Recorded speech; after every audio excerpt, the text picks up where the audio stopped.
So this is a very important point right now for Sword Art Online 2, because this is the part of the series where Season 1 broke apart, and a lot of people argue, including myself, that the later half was way weaker than the first half and ultimately stopped a lot of the momentum that Sword Art Online had, because the second half just was nowhere near as good or even of quality for that matter compared to the first part. And now coming into this, I can already tell that as far as gripping you, as far as the intensity, it just doesn't have what SAO2 started off with the first 14 episodes, because the first 14 episodes, it was just like, it was really good stuff. Like, I will argue, and I will, no, not even argue, I will stand by my opinion 110% that SAO2, the first 14 episodes, is the best episodes of everything SAO animated thus far. So coming into this, episode 15 onward has some big shoes to fill. And to be honest with you, as far as the plot thus far and what's going on, it doesn't look like it can meet that threshold as of right now from what I'm getting. Because first of all, the danger of dying in the game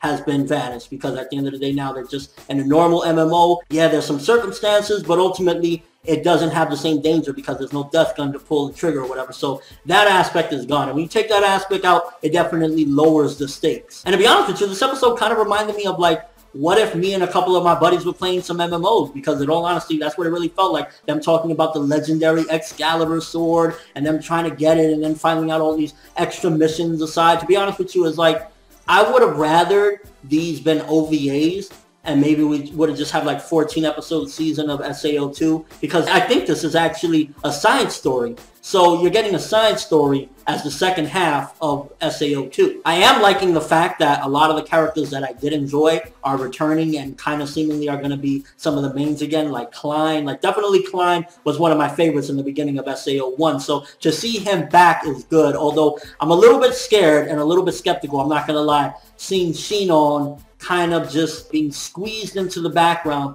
as like, oh, look, this is one of Kirito's fangirls that likes him, because we already have Lifa, we have Asuna, we have, you know, a couple different people, including the other chick, I forget her name or whatever, but we have a few different people that are like that, and Shinon, like I've said before, is one of my favorite characters, so I'm really hoping that it's just this episode and it's not going to be like that, that my favorite character, the chick that I really enjoyed seeing her grow tremendously, seeing a lot of her character being built up, a pretty cool ass gal, ultimately become relegated to Kirito, go, go, go. And in all honesty, the plot for the most part just kind of seems like an actual MMO plot. Like, oh, you know, these people are trying to take over and everything. So from what I've seen thus far with this episode, I'm still going to give it a chance, and ultimately it was enjoyable. I can definitely say that, but it just doesn't have that flair thus far, the plot, and, you know, again, the level of intensity that the beginning of SAO2 had. That could change. There could be some epic stuff, but as of right now, I'm like, let's see where this goes, I guess. Quickly want to talk about the new opening as well. Visuals were beautiful. There were some times where it kind of got a little bit like, oh, flashing or whatever, but then ultimately when you see them animated and everything, look gorgeous.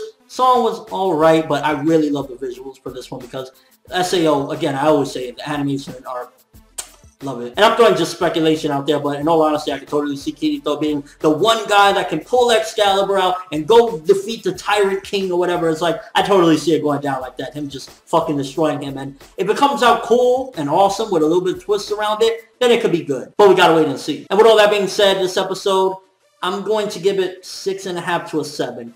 Maybe I'll give it a 7 simply because this is the beginning of a new arc, so maybe it could turn into something a lot greater than it ultimately is. But as of right now, the shoes that SAO2 had, the amount of improvement it did from SAO1 are really big. So episode 15 on, they have a lot to prove, and I'm looking forward to seeing if it could step up to the challenge. As of right now, it was all right, but it's nowhere near what I felt going into Gun Gale. But let me know what you guys thought of this episode. What do you think about the upcoming new arc? Do you think it's going to be able to tango with the greatness I felt from Gun Gale Online? Do you think it's going to be even better? Any light novel readers want to tell me, you know what, this is better, and you will find out? Or any overall thoughts of the episode? But that's all I have for this review. Thanks for watching. Hope you enjoyed. If you liked anything I had to say or enjoyed the video, drop me a like. I'd greatly appreciate it. And if you haven't subscribed, if you can do so as well, that'd be awesome. I'm Forever World, and as always, people, have an awesome day.